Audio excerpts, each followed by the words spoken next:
தாவேக காங்கிரஸ் கூட்டணியின் மாநிலங்களவை உறுப்பினர் வேட்பாளரான பிரவீன் சக்கரவர்த்தி முதலமைச்சர் விஜய் முன்னிலையில் வேட்புமனு தாக்கல் செய்கிறார்.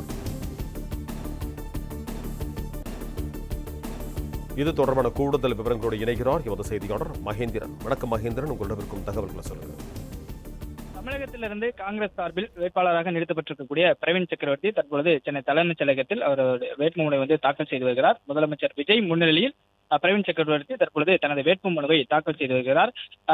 நேற்றுதான் பிரவீன் சக்கரவர்த்தி காங்கிரஸ் வேட்பாளராக நாடாளுமன்றத்திற்கு தமிழகத்திலிருந்து தேர்ந்தெடுக்கப்படுவார் என்று அறிவிக்கப்பட்டது அதிகாரப்பூர்வமாக. நேற்று அதிகாரப்பூர்வமாக அறிவிக்கப்பட்ட நிலையில இன்று அவர் தனது வேட்புமனுவை தாக்கல் செய்து வருகிறார். முதலமைச்சர் விஜய் முன்னிலையில் இந்த வேட்புமனு தாக்கலானது தற்பொழுது நடைபெற்று வருகிறது.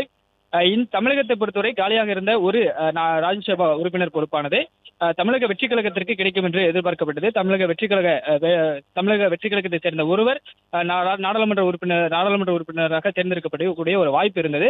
ஆனால் தமிழக வெற்றி கழகம் தனது கூட்டணி கட்சியான காங்கிரஸ் கட்சிக்கு அந்த இடத்தை ஒதுக்கிவிட்டது. காங்கிரஸ் கட்சி சார்பில் வேட்பாளராக நிறுத்தப்படுவார்கள். தமிழக வெற்றி கழகம் சார்பில் போட்டி இல்லை. காங்கிரஸ் கட்சிக்கு அந்த இடம் ஒதுக்கப்பட்டிருப்பதாக முதலமைச்சர் விஜய் அதிகாரப்பூர்வமான அறிவிப்பை வெளியிட்டிருந்தார்.